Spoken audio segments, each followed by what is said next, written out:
You're the Speaker of the Arizona House and a self-described conservative Republican. You campaigned for President Trump and with him during the 2020 election. Is it fair to say that you wanted Donald Trump to win a second term in office? Please. Yes, sir. Thank you. And is it your understanding that President Biden was the winner of the popular vote in Arizona in 2020? Yes, sir. It is worth noting we are hearing a lot from longtime Republicans in this investigation. Right there, that was Rusty Bowers. He supported Donald Trump, but he told committee members today, quote, "I do not want to be a winner by cheating." I want to bring in two very special guests. Former Minnesota Democratic Senator right here in New York with me, Al Franken. He's the host of the Al Franken podcast. And Michael Steele joins us, former chairman of the Republican National Committee and former lieutenant governor of the state of Maryland. Al, you were an elected official. The preservation of our democracy is everything. That is the whole ballgame. You think so? But do you think that voters realize that? Unfortunately, I think a lower percentage of voters realize that than it used to be when I was even 10 years ago, 20 years ago. I think polling shows that. And that's, of course, tragic. And this president, or this former president, attacked our democracy. What he tried to do, he led a conspiracy to try to overturn a legitimate democratic election. I don't understand why everyone is having such a problem saying there's nothing prosecutable been proven. I think, remember Jerry Maguire, you had me at hello. Trump had me at 11,780. Mm-hmm. That is a conspiracy. I mean, that is, he was threatening Raffensperger. We heard that today. He was threatening an election official. Sure, they're prosecuting it in Georgia, but it's a federal election. It's a crime. The idea that he has led a conspiracy to overturn a democratic election, and that I'm not a lawyer, but I played one in a sketch, and that's criminal.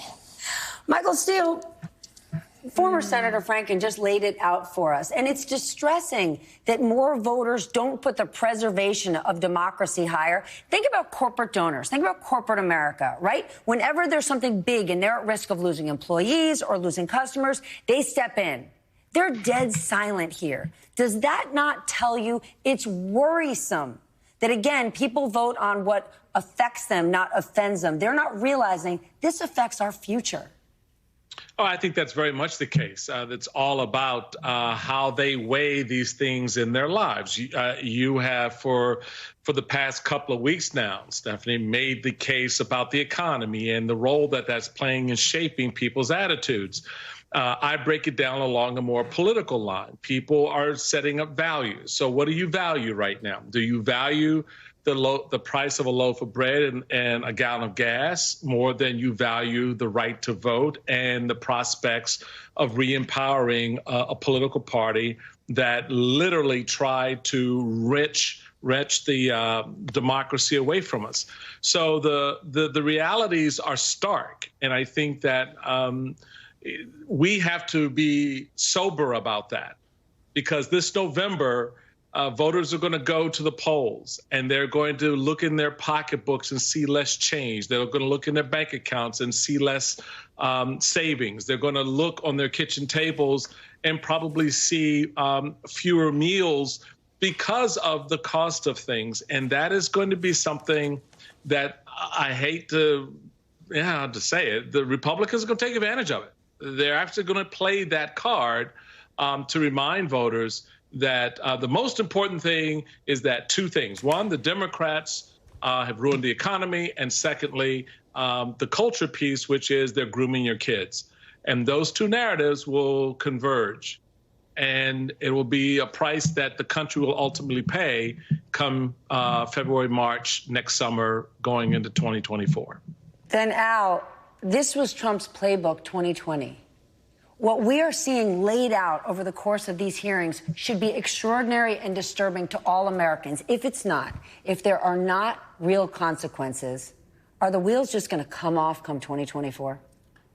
Well, Judge Ludwig laid it out. He presents a clear and present danger. And yeah, there are headwinds, as Michael said, against Democrats here. But I do see that these hearings are much, much more effective than I thought they were going to be. How so?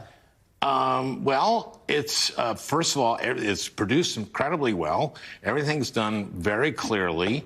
We're getting one shocking, except I'm not shocked by any of it. You know, I'm not.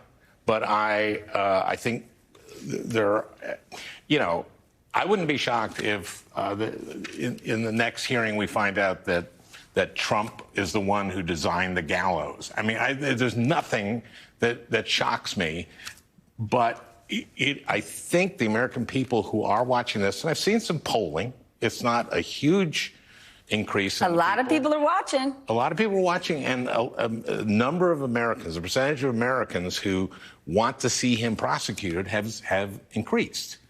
And listen, a number of people have said this now, but I've been saying that the only thing worse than prosecuting him is not prosecuting him.